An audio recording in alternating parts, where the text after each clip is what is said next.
everyone, welcome back to my channel IUV Vlog. This is Dr. Shilpa Premkumar. ഒരു ചെറിയൊരു ഗ്യാപ്പിന് ശേഷമല്ല നമ്മൾ നേരിട്ട് കാണുന്നത്.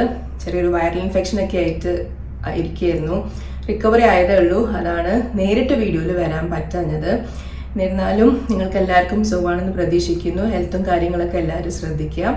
സീസൺ കാരനൊക്കെ കുറേ പേർക്ക് ഇങ്ങനത്തെ വൈറൽ ഇൻഫെക്ഷൻസ് ഒക്കെ വരുന്നു എന്നൊക്കെ നമുക്ക് അറിയാൻ സാധിച്ചിട്ടുണ്ട്.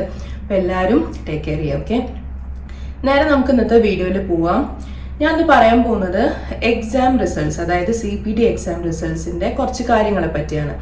നമ്മൾ പല വീഡിയോ എക്സാമിനെ പറ്റി ചെയ്തിട്ടുണ്ടായിരുന്നു. ലാബ് ടെക്നീഷ്യൻസിന് ദുബായിലേക്കുള്ള എക്സാം ആണെങ്കിൽ നിങ്ങൾക്ക് ഓൾറെഡി അറിയാം, നിങ്ങൾക്ക് CPT മാത്രമേ ഉണ്ടാവുള്ളൂ. പക്ഷെ MOHും അതേപോലെ DOH ഒക്കെ ആണെങ്കിൽ നിങ്ങൾക്ക് 2 എക്സാമും ക്ലിയർ ചെയ്യേണ്ടതുണ്ട്. CPT എക്സാമും അതുപോലെ വൈവയും. ഇതിനെപ്പറ്റി ഞാൻ ഡീറ്റെയിൽ ആയിട്ട് എക്സ്പ്ലെയിൻ ചെയ്തൊന്നും ഇന്നത്തെ വീഡിയോയിൽ പറയുന്നില്ല. ഓൾറെഡി നമ്മൾ വീഡിയോസ് ചെയ്തല്ലോ. അതുകൊണ്ട് ആ വീഡിയോസ് ഒന്നും നിങ്ങൾ കണ്ടിട്ടില്ലെങ്കിൽ തീർച്ചയായിട്ടും ആ വീഡിയോസൊക്കെ ഒന്ന് റെഫർ ചെയ്യാൻ നിങ്ങൾക്ക് കൂടുതൽ ഐഡിയ കിട്ടും.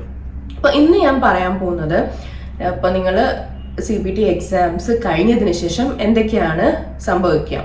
അപ്പോൾ നിങ്ങൾ ഓൾറെഡി എക്സാം കൊടുത്തു. Okay, CPT exam. ഈ CPT ഞാൻ പറയുന്നുണ്ടല്ലോ, ഫുൾ ഫോം എല്ലാവർക്കും അറിയാമെന്ന് വിചാരിക്കുന്നു. കമ്പ്യൂട്ടർ ബേസ്ഡ് എക്സാം, ട്രോമെട്രിക് എക്സാം ആണ് ഞാൻ ഉദ്ദേശിക്കുന്നത്.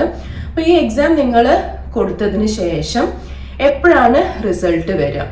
അപ്പോൾ DHA പറയുന്നത് 5 വർക്കിംഗ് ഡേയ്സിന്റെ ഉള്ളിലാണ് നിങ്ങളുടെ റിസൾട്ട്സ് പബ്ലിഷ് ചെയ്യുക എന്നുള്ളതാണ്.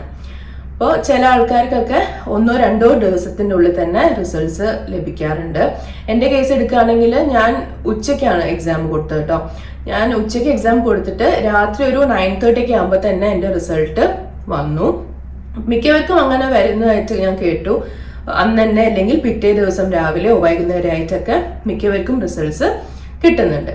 അപ്പം എങ്ങനെയാണ് ഈ റിസൾട്ട്സ് നിങ്ങൾ അറിയാം? നമുക്ക് ഓൾറെഡി അറിയാം, നമുക്ക് DHA ഡാറ്റ ഫ്ലോയും കാര്യങ്ങൾക്കോ വേണ്ടിയിട്ട് നിങ്ങൾക്ക് DHA സൈറ്റിൽ ഷ്രയാനിൽ ഒരു അക്കൗണ്ട് ഒക്കെ നിങ്ങൾ ഉണ്ടാക്കിയിട്ടുണ്ടാവും. അപ്പോൾ ആ ഒരു സൈറ്റിൽ തന്നെയാണ് നിങ്ങളുടെ റിസൾട്ട് പബ്ലിഷ് ചെയ്യുക.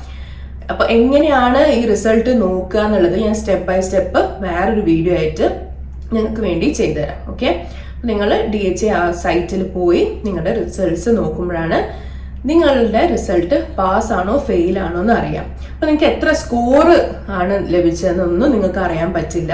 ജസ്റ്റ് നിങ്ങളുടെ പേര്, pass or fail, completed date അല്ലെ ഇവാലുവേഷൻ ഡേറ്റ് അത്ര മാത്രമേ ഉണ്ടാവുള്ളൂ. അതേപോലെ നിങ്ങളുടെ സ്പെഷ്യാലിറ്റി എന്താണ്, എക്സാം കൊടുത്ത സ്പെഷ്യാലിറ്റി എന്താണ്, ഈ ഒരു ഇൻഫർമേഷൻ മാത്രമേ അവിടെ കിട്ടുള്ളൂ. അല്ലാതെ സ്കോർ എത്രയാണ് അങ്ങനത്തെ വിവരങ്ങളൊന്നും അവിടെ കാണാൻ സാധിക്കില്ല. അപ്പോൾ നിങ്ങൾ പാസ് ആയിട്ടുണ്ടെങ്കിൽ നെക്സ്റ്റ് സ്റ്റെപ്പ് എന്ന് പറയുന്നത് എലിജിബിലിറ്റി ലെറ്റർ അവർ പ്രൊവൈഡ് ചെയ്യാവുന്നതാണ്. അപ്പോൾ എലിജിബിലിറ്റി ലെറ്റർ കിട്ടുക, നമ്മൾ ഇതും ഓൾറെഡി വീഡിയോയിൽ നമ്മൾ ചെയ്തിട്ടുണ്ട്.